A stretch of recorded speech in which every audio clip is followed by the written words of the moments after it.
वंदे मातरम। आप देख रहे अपना अंदाज न्यूज चैनल और मैं रणजीत गुप्ता। आज सुदर्शन न्यूज के संस्थापक सुरेश चौहान जी का जन्म दिवस के उपलक्ष्य में एक पत्रकारिता दिवस का भी कार्यक्रम रखा गया, जहां देश के हर कोने से पत्रकार व अन्य लोग आए और सुरेश चौहान जी को उनके जन्म दिवस की बधाइयां दी। वहीं सुरेश चौहान जी ने भी प्रत्येक वर्ष की भांति इस वर्ष भी अपने जन्म दिवस पर हिंदू राष्ट्र घोषित करने का पुनः संकल्प लिया, जहां सुरेश चौहान जी हिंदू धर्म के लिए तथा एक राष्ट्र को बचाने के लिए ऐसे अनेक कार्य घर से बाहर निकलकर किए, जहां इनको ऊपर कई धाराएं भी लगी, कई कानूनी प्रतिक्रियाओं के दौर से भी गुजरना पड़ा। इसके बावजूद भी सुरेश चौहान जी अपने जन्म दिवस पर पुनः संकल्प को दोहराते हुए कहा कि जब तक यह देश हिंदू राष्ट्र घोषित नहीं होगा तब तक मैं यह कार्य करता रहूंगा, चाहे मेरी जान रहे या ना रहे। आज इसको अधिकृत तौर पर घोषित करने की अब जरूरत है, क्योंकि जैसे आपकी प्रॉपर्टी होती है किसी गांव में, किसी शहर में, हो सकता है कि आप उसको कंपाउंड नहीं करते क्योंकि आपको लगता है कि कोई आवश्यकता नहीं कंपाउंड करने की, कोई जरूरत नहीं उस पर आपका बोर्ड लगाने की, क्योंकि आपका है आपको। लेकिन जब वो खतरे में पड़ जाता है, जब आपको लगता है कि आपके भूमि भाग में कोई इंक्रोचमेंट हो रहा है, अतिक्रमण हो रहा है, तो फिर आप क्या करते थे? उसको कंपाउंड लगाते हैं ना, सामान्य चीज है। तो पाकिस्तान देने के बाद बचा हुआ हिंदुस्तान ये किसके बाप का है? हिंदू के बाप का है। अगर उस पर कोई अतिक्रमण करके उस जमीन को कब्जा करने का प्रयास कर रहा है तो कंपाउंड लगाना पड़ेगा कि नहीं? लगाना पड़ेगा। और अगर कब्जा करने वाला ज्यादा हिंसक है तो फिर तार का लगाना पड़ेगा, फिर कांच का लगाना पड़ेगा। केवल दीवार से नहीं बनेगा तो उसके ऊपर ऐसी वायर लगानी पड़ेगी जिसमें करंट छोड़ना पड़ेगा, और करंट छोड़ने के बाद भी अगर वो नहीं रुक पाता है तो वहां पर बंदूक लेकर खड़ा भी होना पड़ेगा। यही दुर्भाग्य से हमारे देश में तथाकथित स्वतंत्रता जिसका अमृत महोत्सव मनाया जा रहा है, हर बार इसको तथाकथित इसलिए कहता हूं कि संपूर्ण स्वतंत्रता नहीं है। आज जो पाकिस्तान हमारा लिया गया है, कभी हम ईरान से लेकर इंडोनेशिया तक थे, आज घटकर हम 33% से कम है। बचे हुए हिंदुस्तान में 9 राज्यों में अल्पसंख्यक है। ना केवल हमारी भूमि गई बल्कि हमारे अपने खून के लोग भी जबरदस्ती अदालत से धर्मांतरित किए गए, मतलब उनको भी मारा गया। तो हमारा क्या सुरक्षित है? ना संस्कृति सुरक्षित है, ना हमारी भूमि सुरक्षित है, ना हमारे लोग सुरक्षित है। तो ये सुरक्षित क्या है?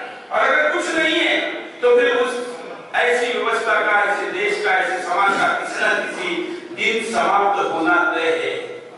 मैं कहता हूं कि वही बॉलर, वही टीम सामने वाले टीम को पूरा आउट कर पाती है जो हर बॉल पे विकेट चाहती है।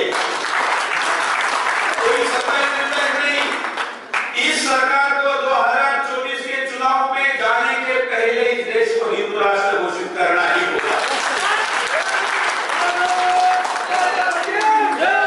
हिंदू राष्ट्र तो है, घोषित करना है। अब पाकिस्तान लेने के बाद बची हुई भूमि, भाई ये किसके बाप के साथ वाला है? ये किसी के बाप का थोड़ी है। अरे ये उसी के बाप का है जो भारत माता को मां मानता है, जो इसको जमीन का टुकड़ा मानता है, उसके बाप का नहीं है। मैं पाकिस्तान को देश नहीं मानता। मैं मानता हूं कि जिहादियों ने हिंदुस्तान का छीना हुआ टुकड़ा मतलब पाकिस्तान है। मुर्दा में दिया हो, मजबूर में दिया हो, किसी भी कारण से दिया हो, दी हुई चीज वापस ली जाती है। जिन देशों में धर्म नहीं है, केवल मजहब है, उन देशों का हालत क्या है हम सब जानते हैं। रोज अब तो मोबाइल के कारण पूरी दुनिया मुट्ठी में आ गई, सबको पता है कि क्या हो रहा है। तो सारे मजहब के अंदर के लोगों को अब धर्म की आवश्यकता है और इसलिए हिंदू धर्म में लोग आए। लेकिन मित्रों, हम सबको मिलकर हिंदू धर्म का वो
संयुक्त परिवार यह हमारे धर्म की सबसे बड़ी संस्कार की महान परंपरा है।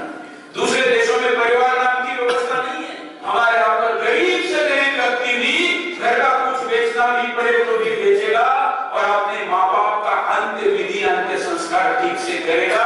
ये उसका दायित्व का वो निर्वहन करता है। तो ऐसे माँ बाप को ऐसे बच्चों के प्रति प्रेम होता है, सम्मान होता है, इसी से सम्मान करता है। और केवल एक बार का अंत्य विधि नहीं करता है, प्रति वर्ष आने वाला जो पितरों का पक्ष होता है हर बार पितरों के लिए तर्पण करता है। समाज में ऐसी व्यवस्था कहाँ है? गरीब से गरीब बाप का भी होता है और अमीर से अमीर राजा नेता का भी होता है। पीढ़ियों तक संबंध बढ़ाने वाला ये समाज कमजोर होता जा रहा है। और इसलिए हमको हिंदू राष्ट्र बनाने का मतलब केवल हिंदू नाम लगा हुआ राष्ट्र नहीं, उसके अंदर जीने वाला हर नागरिक हिंदू आदर्शों पर चलने वाला बनाना है। ये भी कर्तव्य होगा कैसे? क्योंकि जो लोक शिक्षा की व्यवस्था है, माँ बाप के पास टाइम ही नहीं कि बच्चों को अपना धर्म बताए। मैंने पहले भी एक बार बताया था कि एक न्यूज चैनल की एंकर अपनी बच्ची को लेकर मेरे पास आई थी। उसके बच्ची के प्रश्नों का उत्तर नहीं दे पा रही थी। छोटी सी बच्ची तीसरी कक्षा में जाने वाली कह रही थी कि मुझे तो अल्लाह अच्छे लगते हैं। उनके पास कोई नहीं भगवान है। हमें इतने सारे भगवान क्यों रखते हैं? एक भगवान को आवाज दे तो समस्या में तुरंत आ जाता है। हमको तो आवाज देंगे पता नहीं कौन आएगा कौन है। ऐसे ऐसे प्रश्नों से तीसरी की कक्षा में जाने वाली बच्ची को उसकी बेंचमेट जो थी, जो बेंच पर बैठती थी, उस बच्ची ने भ्रमित कर दिया था। लेकिन माँ बड़े बड़े नेताओं को प्रश्न पूछती है, लेकिन आपके अपने बेटी के उत्तर नहीं दे पा रही थी, यहाँ लेके आई थी। ये आज परिवारों की अवस्था है। हमारे धर्म के बारे में बच्चों को पूछिए, अगर कोई बच्चा पूछेगा माँ बाप को तो कहेंगे अरे तू चुप बैठ, तो अपना स्टडी कर, ये तुम्हारी उम्र नहीं है। अरे धर्म समझने की उम्र क्या रिटायरमेंट के बाद है? मैं कहता हूँ कि धर्म समझने की उम्र अगर कहीं से शुरू होती है तो पेट के अंदर से शुरू होती है। पेट के बाहर आने के बाद तो होती है। और इसमें पेट में जिनको सिखाया गया, तो शिवाजी महाराज हो या जो महापुरुष हो, वो सारे कुछ बन पाए। वो छोटी उम्र होती है, पेट में हो 3 साल की उम्र हो 9 साल की उम्र, तब तक ही व्यक्ति बनता है। उसके बाद मुश्किल होता है। और फिर जब बच्चे बिगड़ जाते हैं, बच्चियां बिगड़ जाती है, तो फिर माँ बाप परेशान होते हैं और कहते हैं कि अब क्या करें, सुन नहीं रहे हैं। ये तो उस देश की स्थिति होती है। 18 साल का हो गया तो बच्ची अपने मन मर्जी से जो करना है करेगी। वो तो उस देश में ना जहां पर बच्चों को संभालना ये पूरी व्यवस्था सरकार करती है। आप जानते हैं ना, बच्ची में ये व्यवस्था है कि पूरा बच्चा 18 साल का होने के बाद आपको नहीं संभालना है। वो बेरोजगार है तो उसको घर देना, पैसा देना सब सरकार करती है। यहाँ तो माँ बाप अपने बच्चों के लिए एक वक्त का खाना भी कम खाते हैं, अपने सपने पूरे नहीं करते, लेकिन अपने बच्चों को संभालते हैं। ऐसे बच्चे अगर अपने माँ बाप का नहीं सुनते होंगे तो क्या ऐसा समाज हम आदर्श हिंदू समाज कह पाएंगे? नहीं। इसलिए हमको पारिवारिक तौर पर भी सिखाना होगा, हमको शिक्षा का बदलाव करना होगा और हमको सामाजिक जीवन में भी इन चीजों को लाना होगा। इसको लोक शिक्षा कहते हैं। तो क्या हम सब मिलकर अपने लोगों को ये लोक शिक्षा के द्वारा धार्मिक संस्कार नहीं दे सकते? दे सकते, देने चाहिए। ये देने की व्यवस्था हमारे पास साधु संतों के द्वारा थी, है भी। लेकिन ऐसे साधु संतों को जो ऐसी शिक्षा देते हैं, हिंदू समाज को बचाने का प्रयास करते, अपना जीवन लगाते, उनको किसी न किसी षड्यंत्र के द्वारा जेल में डाला जाता है, क्योंकि वो इस समाज को जगा न सके, बचा न सके। ऐसे साधु संतों के साथ भी हमको खड़ा होना होगा। ये लोग शिक्षा मजबूत करनी होगी। फिर आती है राजनीति। अगर हम केवल चुनाव जीतते गए, चुनाव तो जीतते गए लेकिन देश हार गए तो चलेगा नहीं। हमको सोचना होगा कि हम चुनाव जीतते समय सचमुच में कहां पहुंच गए, और इसलिए इस देश को बचाने की लड़ाई को भी हमने संभालना होगा। आप कहेंगे कि भैया हमारा काम है क्या? हम तो अपना काम धंधा करते, पेट पानी चलाते, अपना खुद का ही जीवन बड़े मुश्किल से चलाते। कुछ लोग कहेंगे भाई हम तो टैक्स देते, करोड़ों रुपए का टैक्स देते सरकार पे, हमारा काम है क्या? सरकार ने करने का काम है। ये उन्होंने करने का काम नहीं है। हम हिंदू अगर है, हम स्वाभिमान से कहते हैं, तो हिंदू जन्म लेते समय कुछ कर्तव्य कर्ज के साथ जन्म लेता है। उसको कर्ज ईश्वर के प्रति, उसको अपने माँ बाप के प्रति, अपने गुरुजनों के प्रति समाज के प्रति, राष्ट्र के प्रति, मातृभूमि के प्रति देना है। इस देश में कौन जन्म लेता है? वही लेता है जिसका कोई ना कोई पूर्व जन्म का पुण्य हो। हम सब ने कुछ ना कुछ अपने पूर्व जन्म में पुण्य किया, इसलिए भारत भूमि पर आए हैं। उसमें भी कुछ और अच्छा किया, इसलिए हिंदू बने हैं। लेकिन इस जन्म में अगर भटक जाएंगे तो ना पुनः मनुष्य बन पाएंगे, ना पुनः भारत माता पे आ पाएंगे। तो फिर इस देश को बचाएंगे कैसे? इसलिए हमें अपने खुद से प्रारंभ करना होगा, स्वयं से प्रारंभ करना होगा। और ऐसा प्रारंभ करने का संकल्प जो कि मैं प्रतिवर्ष लेता हूँ, आज पुनः इस संकल्प दिवस पर ले रहा हूँ। आज आप सब इतनी बड़ी संख्या में यहाँ पर आए और कई बातों को मैंने पुनः बोला है। ये पुनः बोलने को ही संकल्प कहते हैं। भाषण हो सकते हैं कि नए नए मुद्दों के हो, लेकिन संकल्प तो वही होता है। और इसलिए आज उस संकल्प को मैं पुनः आपके सामने आज दोहरा रहा हूँ। और हर काम की, हर व्यक्ति की, हर विचार की तीन अवस्थाएं होती है। पहली, आपको इग्नोर किया जाता है। दूसरी, अगर आप कुछ करने में सफल हो गए तो इग्नोरेंस के बाद, मतलब नजरअंदाज करने के बाद आपका विरोध होता है। और विरोध को अगर आपने जीता तो तीसरी अवस्था होती है कि आपको स्वीकार किया जाता है। सुदर्शन इस तीसरी अवस्था की तरफ गया है। लेकिन सुदर्शन की यशस्विता यही है कि हमने जिस विषयों पर चैनल चालू किया, चलाया, आज बाकी चैनलों को हमारी कॉपी करनी पड़ रही है। और हम चाहते ही वो करे, ये कोई हमारा कॉपीराइट नहीं है।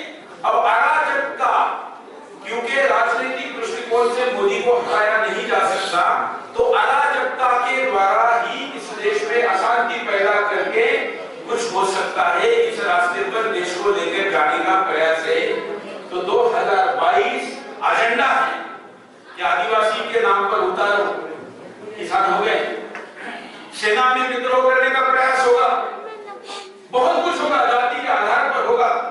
ये सब कुछ ना हो, इसका अगर कोई काम कर सकता है तो दो ही लोग कर सकते हैं। वास्तविकता एक है, वो भूमिका एक है, उसके नाम दो है। वो क्या है? एक जागरूक नागरिक। पत्रकार भी क्या है? जागरूक नागरिक है। इसलिए यहाँ बैठे हो और इसको सुनने वाले जो लोग हैं, आपका कर्तव्य है लोगों को जगाना। तो आज हम जगाने का संकल्प पुनः यहाँ पर लेंगे और इस देश को हिंदू राष्ट्र घोषित करने का संकल्प के साथ मैं अपने अधिकृत तौर पर घोषित करने के लिए हम प्रतिबद्ध है। इसके लिए हमें जो भी संघर्ष करना पड़े